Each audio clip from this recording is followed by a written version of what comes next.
Salam sepak bola, teman-teman netizen atau warganet. Welcome back ke konten terbaru dari channel YouTube Bola Bung Binder. Pertama-tama saya ingin berterima kasih kepada teman-teman yang mendukung kemajuan dari channel YouTube Triple B, karena hingga hari ini jumlah subscribers telah melewati 461.000. Luar biasa dukungan yang teman-teman berikan, dan saya harapkan dukungan dari teman-teman akan tetap konsisten, dan seperti biasa saya akan selalu memberikan analisa yang logis dan tentunya fair.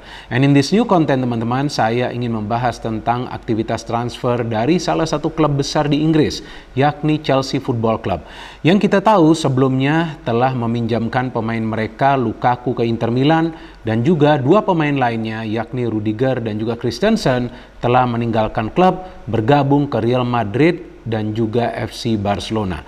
Tentu kita semua menunggu pemain-pemain baru mana yang akan gabung ke Chelsea. Yang pertama sudah gabung ke Chelsea adalah Raheem Sterling. Saya agak sedikit bingung ketika saya membaca berita bahwa Chelsea membeli Raheem Sterling, karena seperti yang sama-sama kita pahami bahwa Chelsea membutuhkan ujung tombak. Dan Sterling ini kan bukan ujung tombak, teman-teman, karena dia biasa bermain di sektor sayap sebagai penyerang sayap.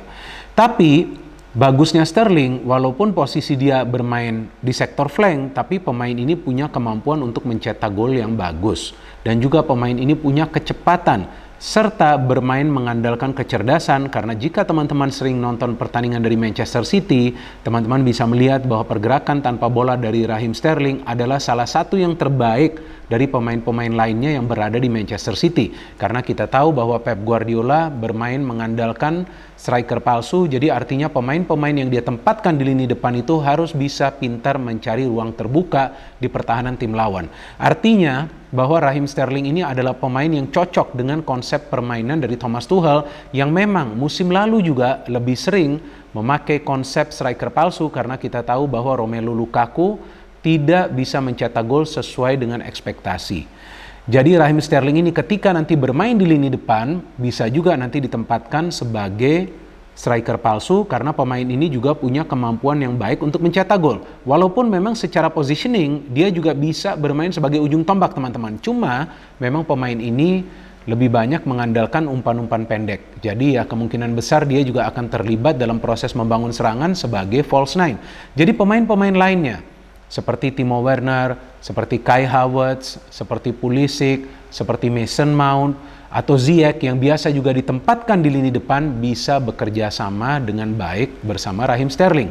Karena Raheem Sterling ini kita tahu adalah pemain yang punya keseimbangan yang bagus, teman-teman.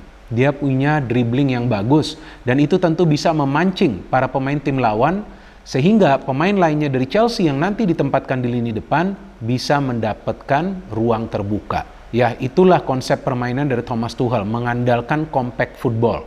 Jadi kalau kita perhatikan permainan dari Chelsea, mereka padat di tengah, rapat di belakang, tapi cepat di lini depan. Maka itu meskipun Chelsea tidak punya goal getter seperti Liverpool atau Manchester City, bahkan Manchester United dengan Cristiano Ronaldo, tapi Chelsea bisa mencetak lebih banyak gol daripada Tottenham Hotspur, Arsenal, atau juga Manchester United. Namun masalahnya mereka tidak bisa mencetak gol sebanyak Liverpool atau juga Manchester City, maka itu mereka tertahan di peringkat nomor 3.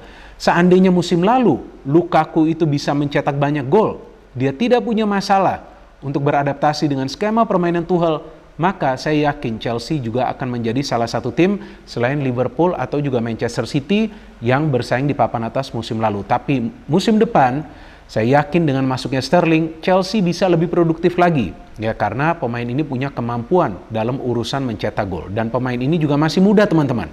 Artinya fisiknya masih kuat, berusia 27 tahun. Ya, pemain seperti inilah yang menurut saya memang dibutuhkan Chelsea pada saat memang belum ada lagi striker murni yang tersedia di bursa transfer. Ya, kita tahu bahwa Chelsea adalah salah satu klub besar. Tentu mereka akan mencari striker murni atau ujung tombak yang memang berkualitas. Kemudian ada pemain lainnya yang sedang diincar Chelsea dan juga masuk ke tahap negosiasi yang saya ikutin perkembangan beritanya. Yang pertama adalah Koulibaly dari Napoli. Tadi sudah saya jelaskan bahwa ada dua pemain bertahan yang telah meninggalkan Chelsea. Pertama Rudiger, kemudian Christensen. Rudiger ke Madrid, Christensen ke Barcelona. Artinya Chelsea perlu pemain di lini pertahanan yang pernah saya jelaskan juga di konten sebelumnya tentang Chelsea.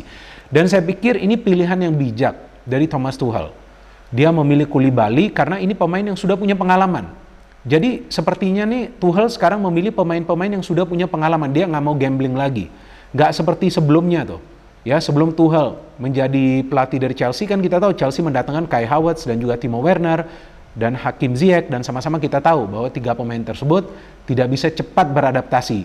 Sepertinya sekarang Tuchel memilih pemain-pemain yang punya pengalaman, dan Koulibaly yang kabar terakhirnya akan segera menjadi pemain dari Chelsea. Ya, kita tunggu saja nanti peresmian dari Koulibaly sebagai pemain Chelsea, dan saya yakin Koulibaly juga akan merupakan salah satu pemain yang bisa memberikan kontribusi di lini pertahanan, apalagi ini pemain asal Afrika. Kita tahu pemain-pemain asal Afrika tuh tangguh, dan sebelumnya juga Chelsea sukses mendatangkan penjaga gawang dari Afrika kan, Mendy. Dan Mendy ini satu negara dengan Koulibaly, asal Senegal, sama-sama membawa tim nasionalnya menjadi juara Piala Afrika. Artinya di timnas nih 2 pemain ini sudah bekerja sama. Jika mereka gabung lagi ke klub, tentu itu akan bermanfaat bagi Chelsea. Jadi akan ada pemain di lini pertahanan yang berkoordinasi dengan penjaga gawang dan tentunya juga dengan rekannya lain yang berada di lini pertahanan. Jadi saya pikir jika Chelsea bisa mendapatkan Koulibaly, itu juga akan menjadi penambahan kekuatan yang bagus bagi Chelsea. Mereka perlu experience, mereka perlu pengalaman sekarang. Tidak bisa lagi berjudi dengan lebih banyak membeli pemain-pemain muda. Ya, kalau mau pemain-pemain muda, saya pikir mereka akan mengorbitkan pemain-pemain muda tersebut dari akademi mereka kan. Seperti kita tahu ada Reece James, ada Chalobah, ada Mason Mount. Dan kita tahu juga bahwa akademi dari Chelsea kan cukup sukses mengorbitkan banyak pemain ke tim senior mereka. Dan pemain lain yang diincar ini yang bagi saya sangat menarik, yaitu Presnel Kimpembe, center back yang sekarang ini bermain di Paris Saint-Germain. Nah, jika Kimpembe ini masuk, menurut saya ya Chelsea sudah punya kekuatan yang solid di lini pertahanan. Karena Kimpembe juga sama seperti Koulibaly, pemain yang berpengalaman. Bahkan dia juga menjadi bagian dari tim nasional Prancis yang menjadi juara Piala Dunia tahun 2018. Dan pemain ini punya kemampuan untuk membaca permainan dari tim lawan, teman-teman. Jadi ketika dia sebelumnya berduet juga dengan Thiago Silva, memang reading the game dari Kimpembe ini sangat baik, sehingga Thiago Silva itu juga terbantu dengan kualitas yang dipunya oleh Kimpembe. Nah, jika Kimpembe ini juga gabung ke Chelsea, yang kabar terakhirnya juga kemungkinan besar dia akan gabung karena Paris Saint-Germain juga telah menyepakati untuk menjual Kimpembe ke Chelsea. Sekarang tinggal bagaimana soal harga transfer dari Kimpembe, apakah cocok atau tidak bagi Chelsea, itu yang akan kita tunggu. Tapi jika Kimpembe juga gabung ke Chelsea, Koulibaly juga gabung, setelah sebelumnya Raheem Sterling gabung, maka saya pikir Chelsea akan punya kans yang besar untuk bisa bersaing di papan atas. Saya tidak mengatakan bahwa Chelsea punya peluang untuk menjadi juara, tapi mereka punya kans untuk bersaing di papan atas agar bisa memberikan tekanan juga kepada Liverpool atau Manchester City, karena jangan sampai musim depan juga hanya Liverpool dan Manchester City yang bersaing di papan atas. Ya, perlu ada tim ketiga. Nah, saya harapkan Chelsea bisa menjadi tim ketiga yang memberikan tekanan juga kepada 2 klub tersebut. So, Sterling sudah masuk, Koulibaly on the way, dan Kimpembe on the way. Tinggal nanti kita tunggu apakah Tuchel juga bisa mendapatkan pemain tambahan di lini tengah. Bisa saja nanti mereka memerlukan pemain di lini tengah, tambahan pemain di lini tengah. Dan satu lagi fakta dari Raheem Sterling, hampir saya lupa bahwa ini pemain yang paling sering dilanggar, sehingga Manchester City sering mendapatkan penalti. Apalagi di Chelsea kita tahu ada Jorginho. Jadi jika pemain ini biasa melakukan pergerakan-pergerakan dribbling di dalam kotak penalti dan di foul, ya sudah ada Jorginho yang akan bisa mengeksekusi penalti tersebut. Ya, kita tahu itu juga merupakan plus point lah dari pemain.